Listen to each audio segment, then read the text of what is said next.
Olá pessoal, tudo bom? Aqui nesse vídeo a gente vai dar uma passada geral na nossa unidade de fundamentos filosóficos dos direitos humanos, né? E com isso dar uma visualizada no texto 1 do Bobbio em seu aspecto integral, né? Os 4 primeiros capítulos da Era dos Direitos, tá certo? E o primeiro elemento que a gente tem que ter em mente é sobre qual é o fundamento do direito, né? Pensando, quando a gente evoca a ideia de direito, direito nos traz a noção de um direito positivado, disponível, ou de uma legitimidade de um direito que deva ser reconhecido, né? Aquilo pelo qual se luta, se busca. Os direitos humanos, eles estão nessa esfera de uma legitimidade de um direito a ser reconhecido, né? Uma vez que ele não está positivado em todos os ambientes. E essa busca pelo fundamento dos direitos humanos, assim, na investigação, né, do porquê, o que fundamenta os direitos humanos, ele está justamente, né, na necessidade de se reconhecer esses direitos humanos. Então, por isso que nós buscamos o fundamento desses direitos humanos, né? Bom, isto posto, fica sempre a ideia de se buscar um fundamento último, né? A ideia de tentar achar aquele argumento contra o qual a gente não conseguiria lutar. E, bom, isso é, de certa maneira, criticável, uma vez que esse argumento irresistível, a gente não encontra muito uma validação, né? Porque o direito ele varia conforme a interpretação do defensor. Então a gente não consegue perceber necessariamente esse argumento irresistível, esse fundamento último. Então essa ideia de fundamento último é muitas vezes considerado algo infundado na reflexão filosófica do direito, né? Ainda nesse domínio, né, são 4 dificuldades relativas à ilusão do fundamento último, porque os direitos do homem refletem uma expressão um pouco vaga, né? Então a gente está tratando de dificuldade de definição e observação de valores antinômicos, né? Então, por vezes, esses direitos do homem eles são contrários entre si, tá certo? Os direitos do homem eles são uma classe variável, então aquilo que se entende como um direito significativo hoje pode ser modificado daqui a algum tempo, e o autor nos evoca muitas vezes o direito à propriedade do século XVIII e a experiência socialista do século XX, né? Os direitos do homem são uma classe heterogênea, então esses direitos humanos eles não evocam um único direito, são vários direitos que estão ali presentes, né? E antinomia de direitos evocados pelas mesmas pessoas. Então, por vezes, os direitos são conflitantes entre si, né? Então, se eu tenho, às vezes,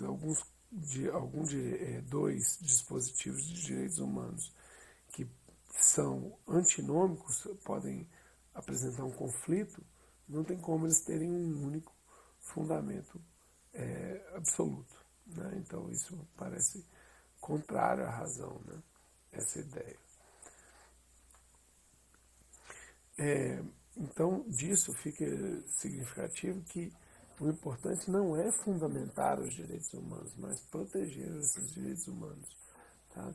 E como que a gente vai fundamentar, então, esses direitos para colocar, para poder proteger, para poder argumentar sobre sua defesa? A gente pode pensar em um dado objetivo constante, o que não é observado nos direitos humanos, né? Então, o que a gente quer dizer aqui, né? É o seguinte: se os direitos humanos fossem algo que fossem perseguidos em todo instante, a todo tempo, né? Por exemplo, direito à propriedade, se isso fosse evidente em qualquer momento, em qualquer espaço de tempo, então, por ser um dado objetivo constante, estava fundamentado, né? Mas não é isso que acontece. os direitos humanos, se eles fossem também uma verdade evidente em si mesma, isso seria fácil de fundamentar. Mas não é assim. Agora, a força dos direitos humanos está justamente na sua prova de consenso. O consenso que o Norberto Bobbio aponta como consensus omnium gentium ou humani generis, né? Aí a ideia de que é o consenso de todas as pessoas ou de todo o gênero humano. Então, isso dá a ideia de universalidade dos direitos humanos. No entanto, esse universalismo não é uma coisa dada. Ele é uma conquista histórica, é fruto de um processo, como a gente pode ver, né? Então, esse universalismo ele foi sendo alcançado aos poucos. No primeiro momento, os direitos humanos eles começam a figurar como uma teoria filosófica, né? É um discurso interessante com pouca instrumentalização. Depois passa-se às experiências estatais, onde a gente tem uma certa aplicação desse discurso filosófico, mas isso está muito limitado ao Estado, tá? E a ideia de está associada ao desenvolvimento de uma ideia finalista do Estado, onde o Estado serve para tem como finalidade assegurar os direitos dos cidadãos, tá certo? E um terceiro momento com a afirmação dos direitos humanos como algo universal positivado. Para o autor, né, para o Norberto Bobbio, justamente a gente está neste ponto da afirmação dessa universalização.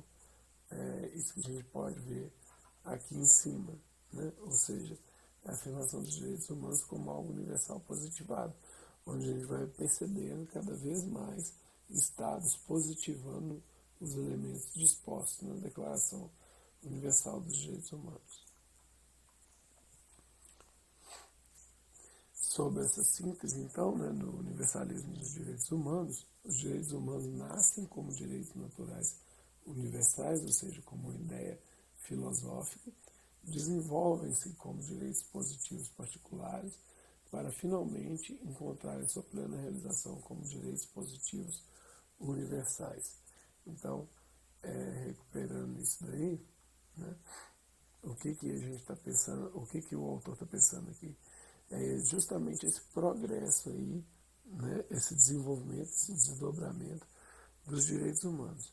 Eles nascem como direitos naturais, uma ideia filosófica de pouca aplicação prática, depois passando a direitos positivos particulares nas experiências estatais e encontrando a sua realização em direitos positivos universais, como na figuração da Declaração Universal dos Direitos Humanos, né, e o acolhimento dessa declaração nas diversas legislações estatais, nas constituições estatais.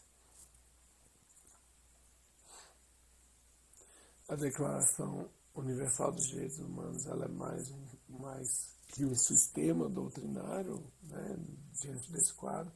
Ele é mais do que um sistema doutrinário, ou seja, é mais do que uma mera interpretação filosófica, mas ela é menos que um sistema de normas jurídicas, porque os organismos internacionais eles não têm necessariamente a possibilidade de fazer valer a declaração se não tiver a anuência dos Estados, né? A Declaração Universal é um momento inicial desse movimento de proteção de direitos, porque justamente para não conflitar com a soberania estatal, é preciso salvaguarda estatal, é preciso do acolhimento dessa declaração nos elementos estatais, né? Então a Declaração Universal ela figura muitas vezes como um ideal comum a ser atingido, muito embora não se tenha alcançado, né, a plenitude disso nos diversos estados ali que assinaram, né, a declaração. Agora, quais são os problemas de implementação da declaração? Para se implementar a declaração é necessária uma estrutura de Estado forte para assegurar sua implementação. Eu preciso de um Estado com instituições robustas para fazer valer os princípios da declaração, né, os artigos da declaração. E esse Estado tem que acolher, em primeiro lugar, né? Outro problema é o conteúdo abrangente e conflitante. Como a gente já, então assim, como a gente já falou anteriormente, muitas vezes os artigos eles podem apresentar um certo caráter antinômico. Então, por sua abrangência, né, pelo escopo de coisas que são cobertos e também pelos princípios ali às vezes serem conflitantes entre si, isso cria dificuldades para a plena aplicação da Declaração Universal, né? E a Declaração Universal dos Direitos Humanos apresenta elementos históricos que são datados e contextualizados. Então, por exemplo, novidades tecnológicas implicam em mudanças nos direitos humanos. Como lidar, por exemplo, com a questão de segurança eletrônica, questão do direito à propriedade intelectual, essa aula mesmo que nós estamos tendo aqui, né, essa fala minha, como que a Declaração Universal de Direitos Humanos se posiciona em relação a isso, sendo que ela é um documento de 1948 e não existia nem essa possibilidade de estar dando essa aula, né, como eu estou tendo com vocês aqui. Então isso gera dificuldades, uma vez que é um documento que tem lá sua datação. É necessário sempre aprimorar esses direitos humanos, né? E essa busca por esse aprimoramento, né, gera, por exemplo, o surgimento de casos especiais, como, por exemplo, o direito da criança, né, que é um exemplo de ius singular em relação ao ius comune, ou seja, um direito, uma justiça singular em relação a uma justiça comum, sendo que os direitos humanos seriam justamente essa justiça comum, mais geral, enquanto os direitos da criança seriam esse caso de um ius singular, né, mais particular, de um determinado grupo específico. Bom, a relação entre direitos humanos e os organismos internacionais possuem, em relação aos estados que os compõem, uma vis diretiva e não uma vis coativa, né? Uma força diretiva, mas não uma força coativa. Tá? Internamente ao Estado, o direito do indivíduo é fundado na vis diretiva e na vis coativa quanto à eficácia. Então isso aí é mais para a gente distinguir uma coisa da outra. O que a gente está mencionando aqui? É porque o organismo internacional ele tem a possibilidade de direcionar a ação do Estado, de sugerir condutas, mas ele não tem necessariamente a força de coação, a força de aplicação de sanção em relação ao Estado, né? Ao contrário da relação entre Estado e indivíduo. O Estado ele tem a possibilidade de direcionar a ação do indivíduo, mas ele também tem a possibilidade de obrigar esse indivíduo a fazer, né? Então, isso é o contraste entre a ação do Estado em relação ao indivíduo e a ação dos organismos internacionais em relação ao Estado, né? Bom, para que uma força diretiva, para que uma força orientadora alcance seu fim, é necessário que o agente que usa essa força tenha autoridade. Então, por exemplo, a ONU tem uma autoridade reconhecida pelos Estados, né? Mas os Estados também têm que ser razoáveis, eles têm que ter uma disposição para acolher aquelas propostas que advêm desses organismos internacionais, né? Então, na categorização do Oppenheim, né, o que acontece? Os organismos internacionais eles têm formas de influência, eles são capazes de dissuadir, de desencorajar e de condicionar, mas eles não são capazes necessariamente de aplicar violência física, de impedir legalmente ou de ameaçar sanções graves. Então, por isso faz com que a gente tenha uma limitação na aplicação dos direitos humanos, né? Então, sintetizando essa primeira parte, aí, a ideia de que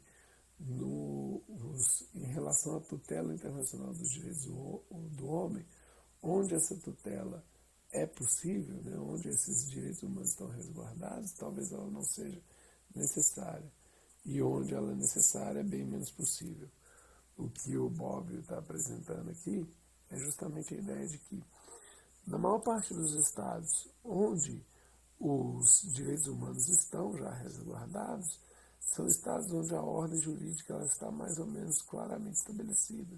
Então ele não tem tanta a urgência dos direitos humanos porque eles já se encontram respaldados num ordenamento jurídico eficiente, eficaz.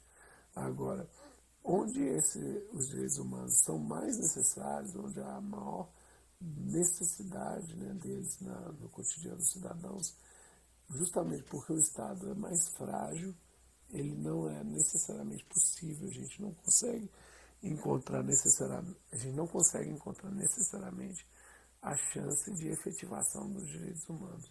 Então isso é uma dificuldade para os direitos humanos, na visão do Bob. Né? Bom, mas como que esses direitos humanos vão progredindo, né, vão caminhando? O Bob ele vai analisar justamente a partir da ideia kantiana de progresso. Né? Então, o que acontece? Os direitos humanos, né, a gente está caminhando, a gente progride com eles, a humanidade está caminhando em direção a um progresso positivo, porque é essa ideia que que ele está perseguindo ali. Né? Os direitos humanos eles dão fundamento a essa visão.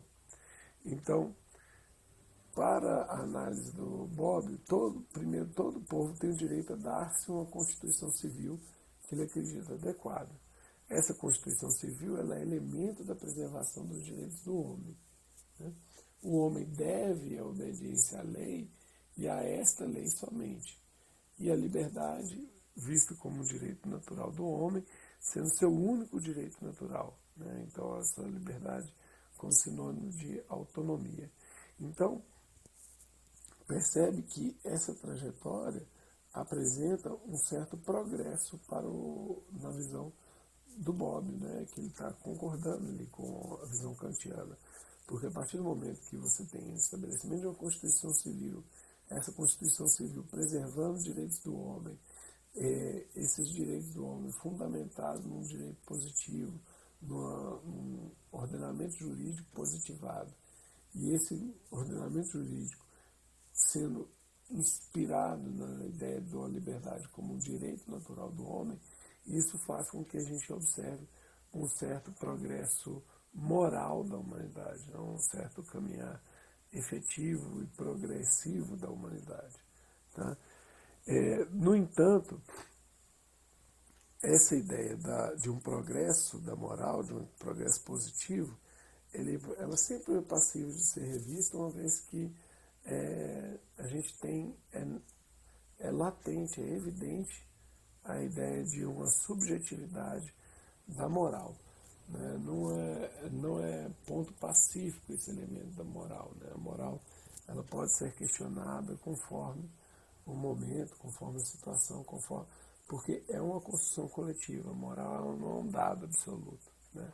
E também nos faltam indicadores claros para que a gente possa delimitar uma escala de moral. Tá? No entanto, o que o Bob apresenta é que existem indícios de um certo progresso moral ao longo da história da humanidade. Então, por exemplo, a abolição da escravidão, a redução da aplicação de pena de morte, esses elementos vão mostrando que a gente está ampliando os espaços da moral. Né? Mas o que a gente está buscando é a ideia de um direito. Né? E a moral, normalmente ela se associa à esfera do dever e não à esfera do direito. Né? E por que a moral se associa à esfera do dever? A moral ela está associada ao dever porque ela se orienta normalmente para toda a sociedade e não para o indivíduo. Porque a moral ela busca favorecer a coesão social. Né? Então ela implica em deveres para o indivíduo. Então, quando a gente fala assim, a moral implica que... o que a gente está querendo dizer aqui? Né? A ideia é assim, por exemplo, a moral nos diz que nós não devemos matar. Né? A ideia daí não é a preservação da vida do sujeito. A ideia dali é porque através do meu impedimento de matar, eu não promovo uma fragmentação social. Eu não promova o conflito entre a sociedade. Então, por isso, a moral ela se orienta para o coletivo e não para o indivíduo, muito embora ela implique em um dever para o indivíduo, né? Para que a moral ela seja percebida a partir do prisma do direito, então a gente teria que inverter essa lógica, né, passando para a lógica do indivíduo. Só que isso é extremamente complexo, porque a política mostra que o indivíduo é o objeto do poder do Estado. E a função primeira do indivíduo seria, então, obedecer às leis. O povo é que é percebido como detentor de direitos, e não o indivíduo. Então, é sempre a sociedade como detentora de direitos, né? E não o sujeito propriamente dito. Tá? Então, a gente tem que pensar a questão dos direitos humanos nessa relação entre uma teoria e uma prática. E aí, os direitos humanos, a teoria avança muito rapidamente, essa estrada linda, né, maravilhosa, onde a reflexão filosófica caminha a passos largos, ao passo que a prática ela se arrasta muitas vezes, né? Existe um certo descompasso. No entanto, no pós-guerra, né, na segunda metade do século XX, a gente tem visto os direitos humanos caminhando rumo à universalização e à multiplicação. E a causa dessa multiplicação dos direitos humanos é justamente a ideia do aumento da quantidade de bens tutelados, a extensão da titularidade de direitos e a consideração do homem em sua especificidade. Então, o que acontece? Os bens que são tutelados pelos direitos humanos, eles passam a figurar em maior número, né? Então a gente vai tendo uma maior perspectiva aí de atuação. Os titulares dos direitos, eles passam a ser passam a ser estendidos, então não só o homem, a gente vê outros, por exemplo, direitos de animais, direitos da floresta, como direitos reflexos aos direitos humanos, né? E além disso, a gente começa a considerar o homem em sua especificidade. Então a gente não fala mais de um direito humano, uma categoria abstrata. A gente fala do direito humano e com isso consegue pensar as suas particularidades. A criança, o idoso, o deficiente físico, etc, etc. E isso vai fazendo com que a gente veja os direitos sendo multiplicados no conjunto social. Bom, e qual é o papel do Estado, né, nesse sentido aí? Ao pensar o papel do Estado em relação aos direitos humanos, a gente tem que ter em mente dois elementos. Primeiro, que a proliferação de direitos gera o problema de sua proteção, porque a proteção dos direitos humanos demanda aparato de intervenção, aparato do Estado para intervenção e efetivação, né? E os direitos de liberdade surgem para a proteção do sujeito frente ao Estado. Então, o que acontece? Os primeiros direitos civis que a gente vê são considerados os direitos de liberdade e eles surgem para a proteção do Estado, do indivíduo frente ao Estado. Ou seja, o que a gente está colocando nesse ponto aqui é que aqueles primeiros direitos que são colocados, a Carta dos Direitos, né, e tal, a Declaração dos Direitos do Cidadão da Revolução Francesa, o primeiro objetivo deles é garantir que o Estado não ultrapassasse ou não esmagasse o indivíduo. Então, eles asseguram justamente o quê? O menor papel do Estado, um recuo do Estado em frente ao indivíduo. Só que os direitos sociais e os direitos humanos que se encontram nessa categoria, eles exigem que o Estado, o aparato do Estado, para que ele se realize na prática. Então a gente precisa de uma maior presença do Estado. Isso é o conflito que a gente tem, né? Porque ao mesmo tempo que o Estado ele deve se manter afastado para assegurar a liberdade do indivíduo, ele também deve estar presente para poder realizar, né, os direitos sociais. Bom, a consideração final do Bobbio, né, é de que o direito é uma figura deôntica, né, esse palavrão aí, mas a ideia de uma figura deôntica é a ideia de uma obrigação associada, de certa forma, moral. Então, o direito é uma figura deontica e, portanto, é um termo da linguagem normativa, ou seja, de uma linguagem na qual se fala de normas e sobre normas.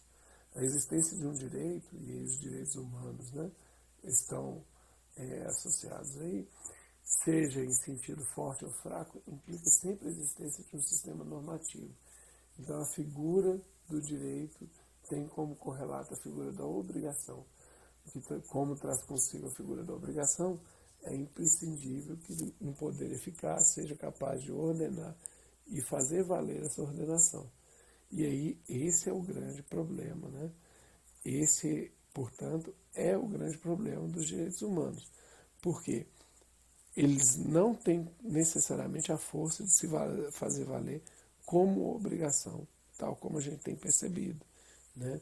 Eles não têm essa possibilidade de sancionar, essa possibilidade de fazer valer, que eles estão submetidos ao direito do Estado.